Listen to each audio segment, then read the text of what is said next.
আমি strongly objection করছি। ভুয়ো কথাটা আপনাকে কে বলেছে? মেডিকেল কাউন্সিল বলেছে। আমি তীব্র প্রতিবাদ করলাম আপনি ভুয়ো নামটা ব্যবহার করলেন বলে। আর বলবো না। শুনুন। ওয়েস্ট বেঙ্গল মেডিকেল কাউন্সিলকে না জানিয়ে ভুয়ো ডিগ্রি ব্যবহার করে ডাক্তারি করছিলেন শান্তনু সেন, এমনই অভিযোগ ওঠে তার এগেনস্টে। আজ বৃহস্পতিবার তাকে তলবও করা হয়েছিল।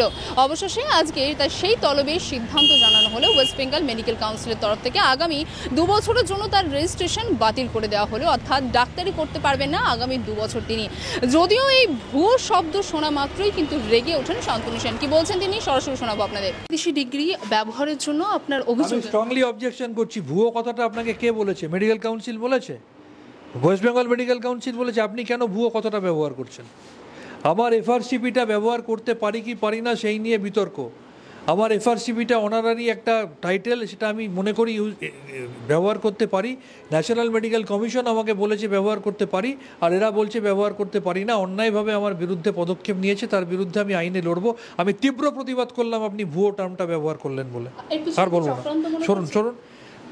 আপনি ভুয়ো টার্মটা ব্যবহার করেছেন, আমি তীব্র প্রতিবাদ জানালাম এই নিয়ে। শুনুন, ওয়েস্ট বেঙ্গল মেডিকেল কাউন্সিলের এমবিবিএস ডিগ্রি আছে, আমার ডিএমআরডি রয়েছে, যে দুটো রেজিস্টার্ড ডিগ্রি দিয়ে আমি কনসালটেন্ট রেডিওলজিস্ট হিসেবে, স্পেশালিস্ট হিসেবে প্র্যাকটিস করি। তারপর আমার একটা কনফার্ট সাম্মানিক টাইটেল রয়েছে এফআরসিপি, যেটা আমাকে গ্লাসগো থেকে দিয়েছে। সেটা 2019-এ পাওয়ার পর থেকে আমি সেটা অ্যাডিশনাল সাম্মানিক হিসাবে ব্যবহার করি, যেটা আমি করতে পারি, এবং আমি দায়িত্ব নিয়ে বলছি এটা আমি করতে পারি। আমি এনএমসির সাথে কথা বলি এটা ব্যবহার করি।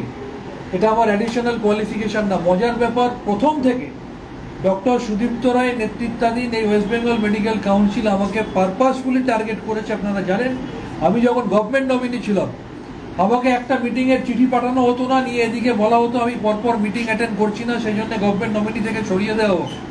একের পর এক পেনাল এথিক্যাল কমিটির মিটিং করতে দেওয়া হতো না। আমি একটা পেনাল এথিক্যাল কমিটির চেয়ারম্যান ছিলাম, হঠাৎ করে উইদাউট নোটিস আমার পেনাল এথিক্যাল কমিটি বন্ধ করে দেওয়া হয়েছিল।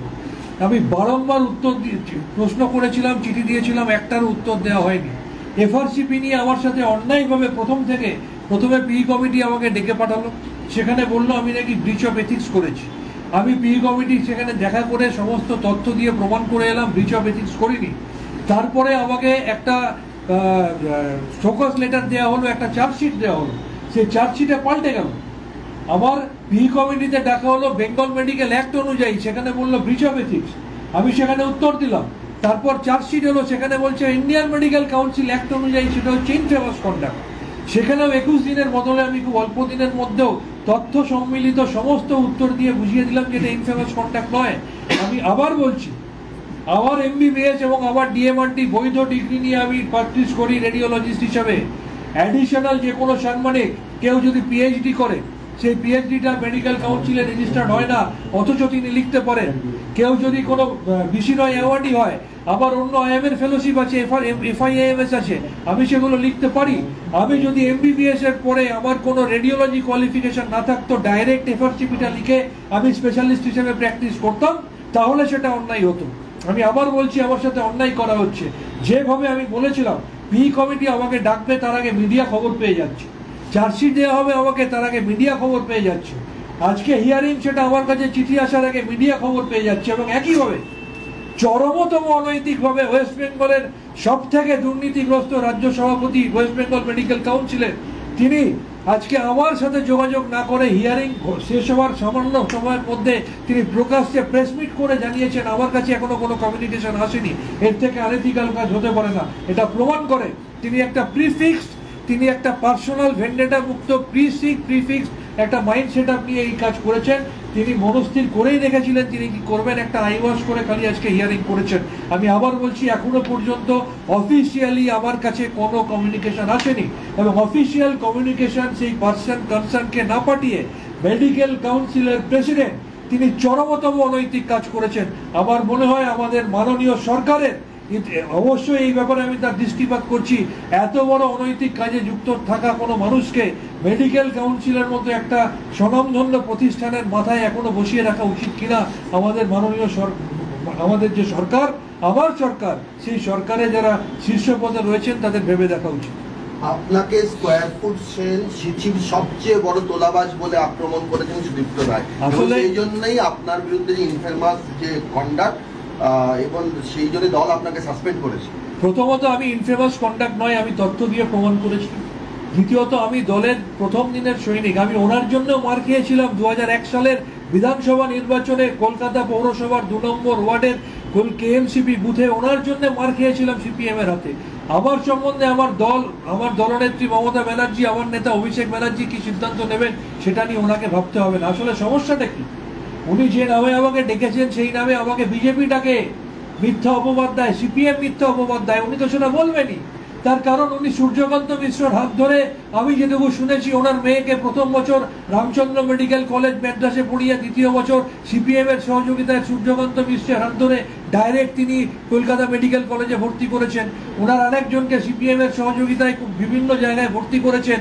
আজকে তিনি বিজেপির নেতাদের সাথে, ডাক্তার নেতাদের সাথে হাত মিলিয়ে আইএমএ দখলের পরিকল্পনা করেন।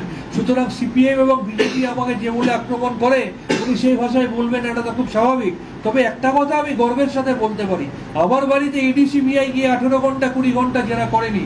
আমার মোবাইল কিন্তু ইডি সিবিআই ক্রক করে নিয়ে যায়নি, আমার মোবাইল তারা নিয়ে চলে যায়নি। আমার বিরুদ্ধে কিন্তু সরকারি হাসপাতালের জিনিসপত্র এবং সরকারি হাসপাতালের মানুষজনকে আমার ব্যক্তিগত নার্সিংহোমে খাটানোর অভিযোগ ওঠেনি। আমার বিরুদ্ধে কিন্তু এই ধরনের কোনো অভিযোগ ওঠেনি। আমার বিরুদ্ধে 18 ঘন্টা ইডি সিবিআই আমার কাছে গিয়ে কোনো প্রশ্ন করেনি, তদারকি করেনি। এটা কিন্তু আমি গর্বের সঙ্গে বলতে পারি। ডক্টর সুদীপ্ত রায় বলেছেন যে, এবং আরেকটা কথা বলি, আমার বিরুদ্ধে এরকম কোনো অভিযোগ নেই যে আমার কোনো একটা নার্সিংহোম আছে যেখানে স্বাস্থ্যসাথীর নামে পেশেন্ট ভর্তি করিয়ে এক্সটর্শন করা হয়। কিছুদিন আগে খবরের কাগজে দেখেছি, এত বড় বড় খবর বেরিয়েছে, বলা হয় টাকা না দিলে রুগী ছাড়বো না, টাকা না দিলে ট্রিটমেন্ট করবো না। অন্তত এই সমস্ত অনৈতিক কাজের সাথে ঈশ্বরের আশীর্বাদে আমি যুক্ত নই। ঈশ্বরকে তার জন্য অনেক ধন্যবাদ। বলছি, ব্যক্তিগত স্বার্থ চরিতার্থ করার জন্য বা প্রতিহিংসা চরিতার্থ করার জন্য আপনার সাথে এটা করা হয়েছে বলছেন, এটা কেন, মানে কারণটা কি? আমি তো প্রথম থেকেই বলছি, ব্যক্তিগত আক্রোশ, ব্যক্তিগত শত্রুতা, ব্যক্তিগত হিংসার বহিঃপ্রকাশ ছাড়া এটা কিছু নয়। ওয়েস্ট বেঙ্গল মেডিকেল কাউন্সিলের হেলম অফ দ্য অ্যাফেয়ার্সে বসে তিনি একের পর এক অনৈতিক কাজ করছেন। আমি নাম বলবো না, ওয়েস্ট বেঙ্গল মেডিকেল কাউন্সিলের একাধিক স্টাফ আমাকে পার্সোনালি জানায় যে স্যার, এখন যেভাবে কাউন্সিল চলছে আমরা তিনি বিরক্ত। কাউন্সিলের কাজ খুঁজে খুঁজে ডাক্তারদের বিরুদ্ধে ক্ষমতার অপব্যবহার করে ডাক্তারদের বিরুদ্ধে তাদের ক্ষতি করা নয়। কাউন্সিলের কাজ ডাক্তারদের ভয় দেখিয়ে অনৈতিক কাজ করা, আন্ডার টেবিল ডিলিং করা নয়। কাউন্সিলের অনেক কাজ রয়েছে, কিন্তু এই কাউন্সিল সেই কাজ করছে না। এই কাউন্সিল অনৈতিক কাজে যুক্ত হয়ে পড়েছে এরকম একটা চরমতম দুর্নীতিগ্রস্ত সভাপতির জন্য। মেডিকেল কাউন্সিলে আন্ডার দ্য টেবিল কাজ হয়? কি কাজ আন্ডার দ্য টেবিল? আপনারা খোঁজ নিয়ে দেখুন, আমি এই নিয়ে কিছু বলবো না, আমি শুনেছি তাই বলবো। আন্ডার দ্য টেবিল কি মানে কি বলছেন? আমি বলছি মেডিকেল কাউন্সিলে একাধিক অনৈতিক কাজ হয়, তার থেকে বড় প্রমাণ তো দেখছেন। ভ্যালিড ডিগ্রিকে বলছে অবৈধ, ভ্যালিড কোয়ালিফিকেশন বলছে। জানেন না, তিনি জানেন না যে আজকে আমার এই অনারারি যে সম্মানিক, এটা রেজিস্ট্রেশন হয় না। আমি জানি, অথচ উনি জানেন না। না জেনে উনি আমাকে বলছেন অ্যাপ্লিকেশন করবো। আমি অ্যাপ্লিকেশন করেছি, 10,000 টাকা নিয়েছে। অন রেকর্ড বলছি, প্রাক্তন রেজিস্ট্রার আজকে মিটিংয়েও স্বীকার করেছেন যে আমি 10,000 টাকা নিয়েছি। আমার থেকে 10,000 টাকা নিয়েছে, রেজিস্ট্রেশনও করেনি। এতদিন বলছে তুমি রেজিস্ট্রেশন না করে প্র্যাকটিস করেছো, আর আজকে মিটিংয়ে গিয়ে বলছে এটা তো রেজিস্ট্রেশন করাই যায় না। তাহলে সব থেকে বড় দুর্নীতিগ্রস্ত মিথ্যাবাদীকে আমি, ডক্টর শান্তনু সেন, না ওয়েস্ট বেঙ্গল মেডিকেল কাউন্সিলে যারা মাথায় বসে আছে তারা? ডক্টর সুদীপ্ত রায় বলছেন যে এই নার্সিংহোমে, তার নার্সিংহোমের যে স্বাস্থ্যসাথী প্রসঙ্গে তাকে প্রশ্ন করা হলে তিনি বলেন যে আমাদের ওই নার্সিংহোমে সেরকম কিছু হয় না, কিন্তু এখানে অর্থাৎ ওই সরজু, নিউ সরজু নার্সিংহোমে আপনি কাজ করতেন, যুক্ত ছিলেন, এবং আপনি অনৈতিক কাজ করার জন্য আপনাকে সরিয়ে দেওয়া হয় ওখান থেকে। নিউ সরজু নার্সিংহোমে আমি রেডিওলজিস্ট হিসেবে কাজ করতে যেতাম, সে প্রসঙ্গ না তোলাই ভালো। ওখানকার ডাক্তারদের কাছ থেকে রেপুটেশন নিলে জানতে পারবেন আমি ব্যক্তিগত কাদা চোরাচুরিতে যেতে চাই না। কিন্তু সেই যে নার্সিংহোমের কথা বলা হচ্ছে, কিছুদিন আগে কোন একটা লিডিং নিউজ পেপারে কত বড় বড় খবর বেরিয়েছিল সেটা আমরা সবাই জানি। সেইটা আমরা নতুন করে আর আমাকে আর চোখে আঙুল দিয়ে প্রমাণ করতে হবে না। এবং ওখানকার সিটির কোন নার্সিংহোমে সকাল থেকে শুরু করে মধ্যরাত পর্যন্ত ইডি সিবিআই গিয়ে জেরা করেছিল সেটা এলাকার সমস্ত মানুষ জানে।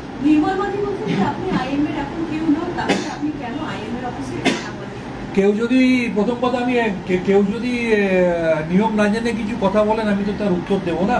তার অজ্ঞতার দায় তাকেই নিতে হবে। আসলে সমস্যা হচ্ছে দীর্ঘদিন আইএমএর পদে থেকেও কেউ যদি আইএমএর বিন্দুমাত্র কেউ না জানে। মেডিকেল কাউন্সিলের চিফ হয়ে বসে আছেন, মেডিকেল কাউন্সিলের নিয়ম জানেন না। একাধিকবার আইএমের বিভিন্ন পদাধিকারী থেকেছেন, আইএমের নিয়ম জানেন না। এর থেকে দুর্ভাগ্য তো আর কিছু হতে পারে না। আমাদের ইলেকশনের ওপরে ইলেকশন ট্রাইব্যুনাল যেটা ভার্ডিক্ট দিয়েছিল তার উপর আমাদের মহামান্য আদালত স্টে দিয়েছে। 9 জুলাই পর্যন্ত সেই স্টে কার্যকরী আছে। 9 জুলাই পর্যন্ত আমি ইলেক্টেড স্টেট সেক্রেটারি হিসাবে এখানে কাজ করছি। নির্মল মাঝি বলছেন যে সুদীপ্ত রায় আমাদেরও নেতা, সন্তোষ সেনেরও নেতা, আমরা সকলে সুদীপ্ত রায়ের হাত ধরে কাজ করেছি। সুদীপ্ত রায়কে এভাবে আক্রমণ করাটা ব্যক্তিগত আক্রমণ, এই জায়গায় ঠিক না, এটা কাউন্সিলের সর্বসম্মতি। উনি কখন কাকে নেতা বলেন আর কখন কাকে নেতা বলেন সেটা ওনার ব্যাপার। উনি ডক্টর সুদীপ্ত রায় সম্বন্ধে বিভিন্ন সময় কি কি কুরুচিকর মন্তব্য করেছেন সেটা আমি বলবো না, কারণ আমার রুচিতে বলে। আমার নেতা একজনই, নেত্রী একজনই মমতা ব্যানার্জি, এবং আমার নেতা একজনই অভিষেক ব্যানার্জি। উনি হয়তো 1000টা ব্যাঙের ছাতার মতো নেতা নেত্রী গজিয়ে রাখতে পারেন, আজকে এই ছাতার তলায়, কালকে ওই ছাতার তলায়। আমি একটা ছাতার তলাতেই আছি, মমতা ব্যানার্জি এবং অভিষেক ব্যানার্জি। আপনি একটু বললেন যে আমার সরকারকে বলবো যে এখানে মেডিকেল কাউন্সিলের মাথায় এরকম লোক বসে আছে, কিন্তু পার্সোনালি আপনি যে পার্টি থেকে বিলং করেন সেই পার্টির নেতৃত্বের কাছে কিন্তু জানাবেন এই বিষয়টা। সেটা আমি ভেবে দেখবো, আমি নিশ্চয়ই সেটা আমি নিশ্চয়ই দেখবো। আমি প্রথম দিনে তৃণমূল কংগ্রেসের অনুগত সৈনিক। আমি যদি চোখের সামনে দেখি এরকম একটা হেলম অফ দ্য অ্যাফেয়ার্সে বসে, এবং শুধু ওয়েস্ট বেঙ্গল মেডিকেল কাউন্সিল নয়, এই ব্যক্তিটি আরো যেখানে আছে সেখানেও তিনি দুর্নীতি করেন, খোঁজ নিয়ে দেখুন। এরকম একটা দুর্নীতিগ্রস্ত লোক, যার দুর্নীতির জন্য আমার সরকার, আমার দলের মুখ্যমন্ত্রী, আমার দলের স্বাস্থ্যমন্ত্রী স্বাস্থ্য দপ্তরে এত ভালো কাজ করার পরেও চিকিৎসকদের একটা বিরাট অংশ, খোঁজ নিয়ে দেখুন, যারা ওয়েস্ট বেঙ্গল মেডিকেল কাউন্সিল এবং সেই পার্টিকুলার আরেকটা সংস্থা যেখানে ইনি রয়েছেন সেই সম্বন্ধে তারা তিতে বিরক্ত হয়ে যাচ্ছে। আমি তো নিশ্চয়ই আমার সংস্থাকে, আমার সরকারকে বলবো এই ব্যাপারে আরো পুনর্বিবেচনা ভালো করুন। খবর দেখতে সাবস্ক্রাইব করুন বাংলা হান্টের ইউটিউব চ্যানেল। বাংলা হান্টের আরো খবর দেখতে নজর রাখুন। বাংলা খবর মানেই বাংলা হান্ট।